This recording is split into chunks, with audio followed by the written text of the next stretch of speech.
Boston College has no luck. The Eagles were bowl eligible every year from 2018 to 2021, but due to things like weather and COVID, only got to play in one of them. Then last year, looking to make another bowl game, the Eagles were hit hard by injuries and suffered their first 9-loss season since 2015. But now Boston College should be fully healthy, and they're flying under the radar and should find themselves back in the postseason in 2023.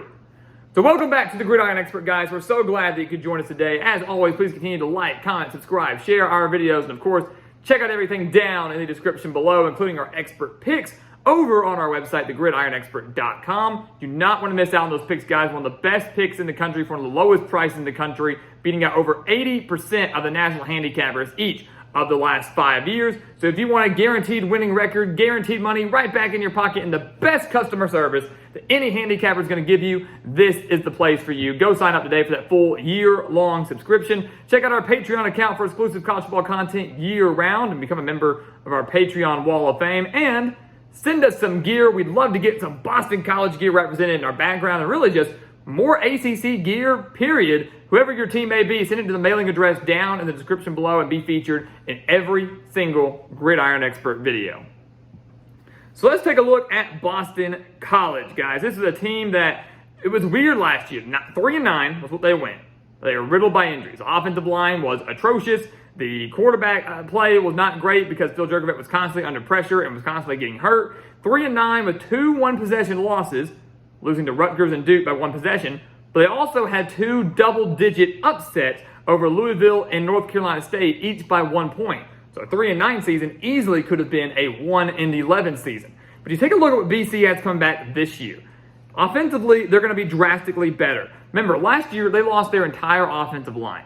Was one of the most inexperienced offensive lines in the country. They now go from 4 combined starts to 137. This is a unit that allowed 46 sacks last year and should take a drastic step in the right direction. I mean, 46 sacks is unreal. They could easily cut that down to well about 35, 34 if they're lucky. I mean, they could really, really do better up front. And if you're better up front, everything else is going to do better. Your quarterback play is going to be better because your guy's not going to be under pressure. And their quarterback this year is Emmett Moorhead, who threw for over 1,200 yards and 10 touchdowns last year. Has a great quick release, has the ability to be accurate. First full year as a starter, I think it's actually going to surprise a lot of people. The run game should also improve. BC only averaged 63 rushing yards per game last year because they couldn't get any running lanes open. But that should improve drastically. Could find themselves close to about 100 with their running back Pat Garrow returning. They do lose Zay Flowers at wide receiver. That's a huge blow for them. But they returned their top 7 pass catchers after him. So BC, who averaged 17.8 points per game last year, should increase that total across the board. Offense should be light years better if they can stay healthy. Same can be said defensively. When your offense is so ineffective, the defense can only do their job for so long. The offense doesn't do anything out there, 3 and out, 3 and out, 3 and out. The defense gets tired, they wear thin. Typically a strong unit allowed 30.8 points per game last year. But 6 starters are back. That's huge for them. Vinny DePaula is back at linebacker. He was the leading tackler for the Eagles last year. 4 of their top 5 tacklers are back overall. The defensive line is going to be phenomenal. At least every defensive lineman added at least 10 pounds. So every defensive lineman put on a lot of weight, a lot more muscle, a lot more strength. So BC should be drastically better in the trenches, both offensively and defensively. The secondary only gave up 211 passing yards per game last year, should remain about the same. Biggest thing for them is fixing the run defense, as Boston College allowed 167 yards on the ground per game. So if they can fix the run defense, Boston College could see that total go from 30.3 points per game down to maybe 24 points per game, almost improve it by a touchdown. Take a look at the schedule. Think they start 2-0? Should beat Northern Illinois and Holy Cross like that. Great opportunity for Emmett Moorhead to kind of come in there, get his feet wet, learn the offense, get some real true in-game experience. He had some last year, but now he's a full-time starter. That'll be great for him. So a really great way to ease into the year for Boston College, which should be 2-0. 1 win away from matching last year's win total. Then they play Florida State. Not much to talk about there. BC lost 44-14, lost by 30 points, were outgained 530 yards to 235 yards. They were just annihilated. I mean, nearly 300-yard difference there. Florida State drastically better, guys. Even though Boston College has home field advantage, I don't see any chance for an upset here. They lose pretty comfortably by double digits to the Seminoles. And then I think they do lose to Louisville. Somehow, last year, Boston College beat the Cardinals, beat them 34-33. And somehow, with an offensive line as bad as it was, only allowed 3 sacks to Louisville, a defense that last year had 50 sacks on the year. So, interesting game there. But now you're going on the road to a Louisville team that should be drastically improved. They weren't bad last year. They won 8 games last year. Now they've got Jeff Brom coming in, and he has completely rebuilt this team, a lot of it through the transfer portal. Got Jack Plummer coming in at quarterback, got Jawar Jordan back at running back, and a defense that's very, very, very good. Extremely underrated last year, will be again this year. To me, Louisville owns the edge in this game in every aspect. I like the coaching edge with Jeff Brom. They've got home field advantage. They've got the offensive advantage. They've got the defensive advantage. I just don't see Boston College. I don't see Lightning striking twice in an upset over the Cardinals. So they lose back-to-back games, 2-1, 2-0 to 2-2, and then I think they win their next 2. So it's kind of like a pattern here. Win 2, lose 2, win 2. They should beat Virginia, who's arguably the worst team in the ACC this year. Again, if the offense for Boston College is even just a little bit better, they should beat the Cavaliers because Virginia actually has a sneaky good defense. They're the defense guys that was holding their opponents to about 30 yards per game under their season averages. So it wasn't bad for a team that won just 3 games last year. But the offense was atrocious last year and probably will be again this year. Major quarterback questions, no really true talent or electric player, go-to player on this Virginia offense that only averaged 17 points per game last year as well. So if Boston College fixes themselves a little bit, they should beat the Cavaliers, especially at home. And then the road trip to Army is a major trap game in my opinion, but it is one that I think Boston College can win. Army in the triple option was always tough to stop, but this year they're not running that. They can't. They've got to go to that, kind of not really more of a spread, but they're coming more out of the shotgun, more of a hybrid type of offense that we really haven't seen much of before. They're going to throw it a little bit more, still going to run, but it's mostly going to be out of the shotgun, which is going to switch some things up a little bit. I think more than anything that benefits Boston College. I think more than anything that benefits Army's opponents this season. I think BC gets the win at Michie Stadium. Again, not going to be an easy place to play. Would not be shocked in the slightest bit to see Boston College lose this game. But you look at this. Army, guys, gave up 199 rushing yards per game last year. Boston College, you can make an argument, could own the edge in the trenches. If they can get enough push up against Army and open up some running lanes, something they were unable to do last year, the Eagles should win this game. They come in there with a balanced offensive approach, they beat Army in a close one. And I think that's exactly what happens. So just like that, they're 4-2 heading into their bye week. They've eclipsed last year's win total. Just need 2 wins in their final 6 games to go bowling. But the last part of the schedule is pretty tough. I mean, at Georgia Tech, at Syracuse, at Pittsburgh, not easy games. And then your 2 home games, in conference play at least, or against Virginia Tech and Miami. So no cupcake games down the final 6 games here. Coming out of the bye week, they go on the road to Georgia Tech. Both teams are off a bye, we should add. I think Georgia Tech wins this game. The Yellow Jackets have struggled so long under Jeff Collins. And Brent Key, we saw last year what good coaching can do. Going 4-4 down the stretch, pulling off upsets over Pittsburgh and North Carolina. I mean, they went 5-7 or 1 win away from making a bowl game. This year, the schedule is really tough. Might be a scenario where Georgia Tech's better than their record shows. But they bring in a transfer quarterback in Haynes King. They've got Zach Pyron as well. They've got some talent on offense through the transfer portal. And their defense, not that bad, especially in the secondary. The secondary is very, very strong. And that's kind of why I'm picking Georgia Tech here.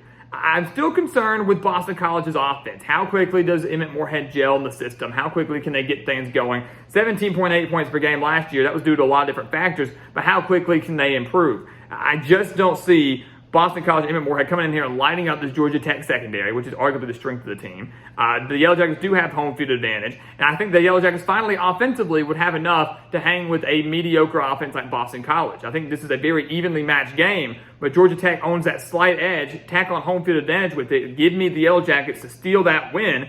Boston College is 4-3. I do think they beat UConn to go 5-3. I'm not going to say last year's loss to UConn was a fluke at all. The Huskies simply outplayed the Eagles. But I will say, what happened in that game won't happen again.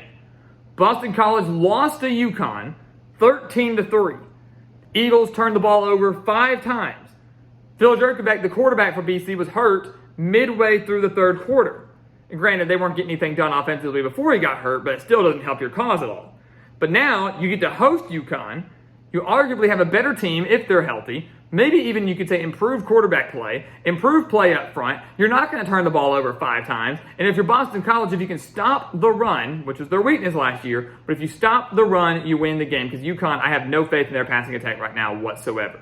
So, all that being said, this is a must-win for Boston College if they want to go bowling, and I do think that they get it. I do think that they beat UConn. I know they lost by 10 last year, but as we said, what happened in last year's game was no fluke, but it definitely will not happen again.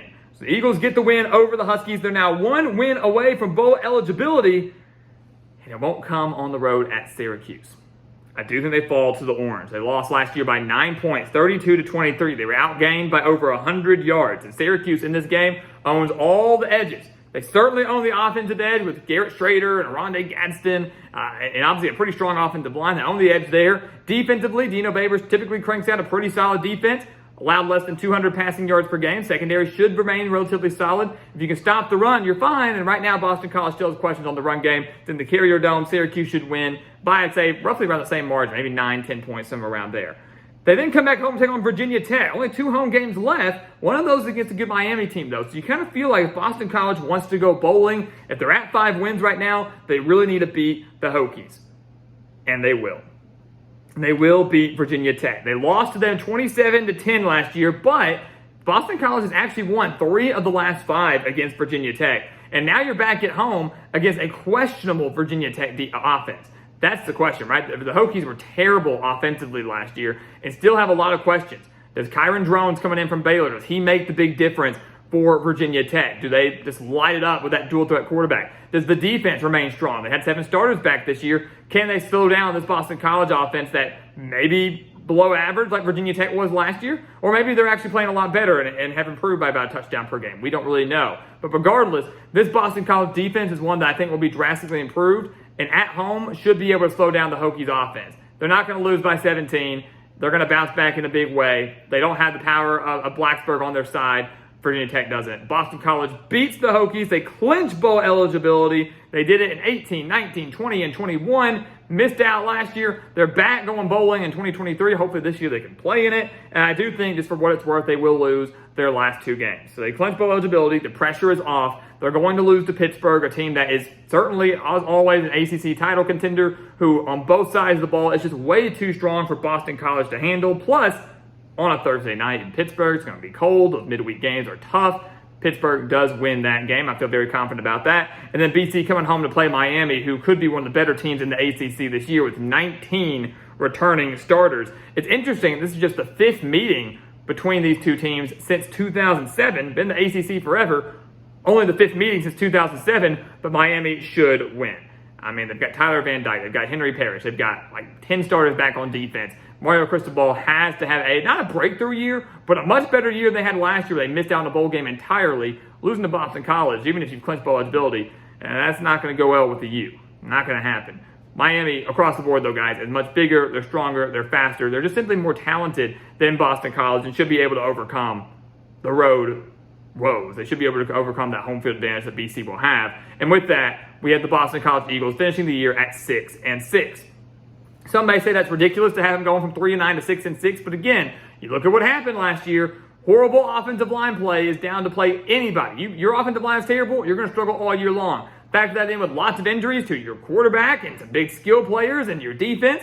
Naturally, you're going to take a major step back. You're going to be in for a rough year. If Boston College stays healthy, I believe in Jeff Hafley. I believe in the talent that they have. And I believe that with this schedule that is not easy, but has enough favorable games, Boston College can get to 6-6. They'll be a lot more competitive than they were last year. Should find themselves in a bowl game. And like we said, hopefully this year, Boston College can actually play in it. So guys, as always, thank you so much for watching us here at the Gridiron Expert on YouTube. Make sure to continue to like, comment, subscribe, share our videos, and of course, check out everything down in the description below. We've got our expert picks over on our website, thegridironexpert.com, our Patreon account for exclusive college football content year-round, and of course, our mailing address. Send us some gear of your favorite team, whether it's Boston College or anybody else.